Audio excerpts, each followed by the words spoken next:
a little more different from Chris from Family Guy, because Chris from Family Guy, his whole character is a dumb, weirdo, creep younger brother of like Family Guy, and most of the jokes they tell within basically follow that structure.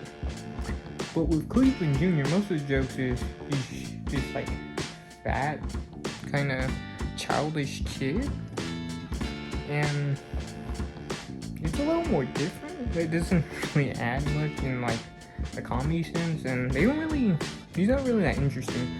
None of the characters are really interesting, fun, like Family Guy characters. Family Guy characters, they are interesting, but they're like, you don't get much depth from them nowadays.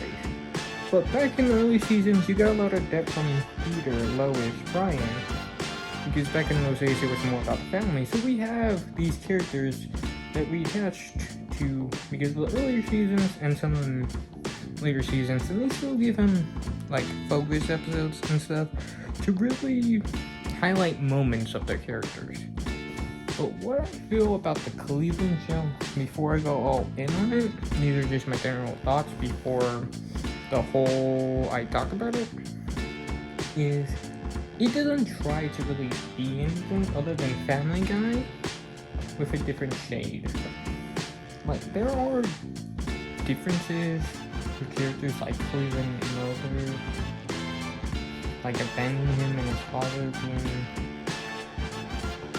I know, really weird, transgender, because they're not really like they're not really, like, part of the joke is that, but I don't get what they're really trying to do with the character, because even as a character, that character doesn't really add much, so I don't get why they needed to add that aspect of Cleveland's character.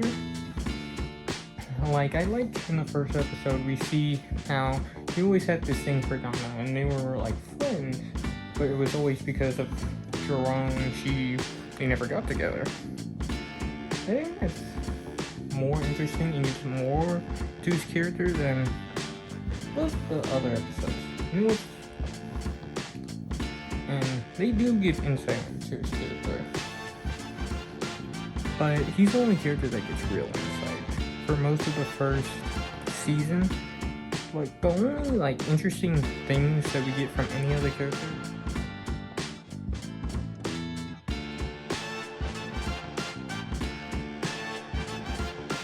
Second to the pilot of The Pilot. The Pilot. Named Pilot. Yup. Creative title, as you could tell. Kicks off with Cleveland leaving Quahog behind after divorcing his wife. He decides to start fresh and moves to his old town in Steubenville, Virginia. Along the way, he reconnects with his old high school crush Donna and her two kids, Rollo and Roberta. And after, about 20 minutes, they're in love, engaged, and moved in fast. Huh?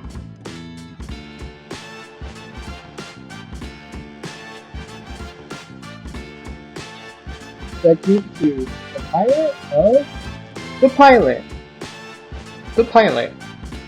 Named Pilot. Yup. Creative title, as you could tell.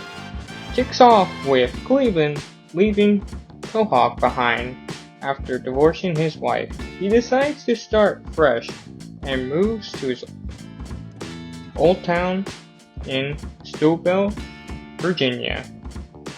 Along the way, he reconnects with his old high school crush Donna and her two kids, Rollo and Roberta.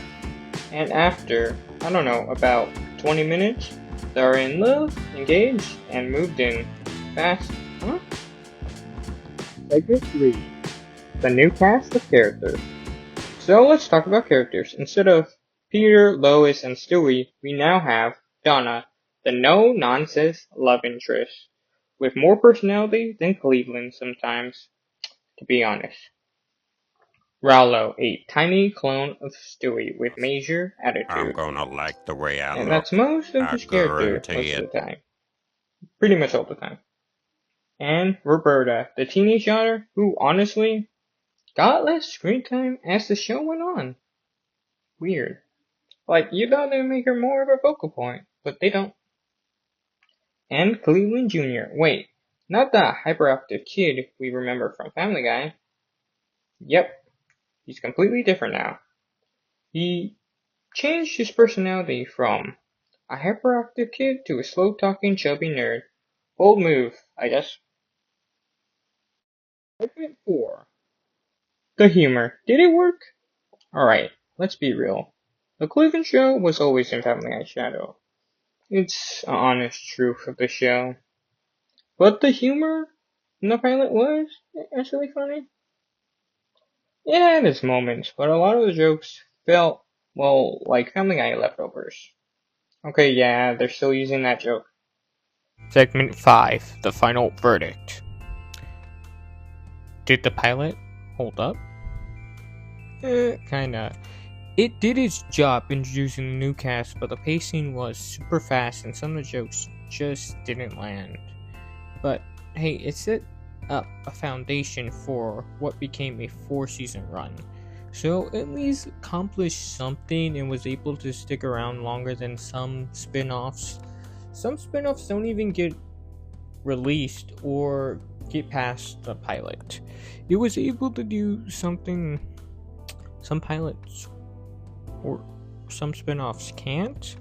But overall, it's just a show that doesn't really do anything different from Family Guy.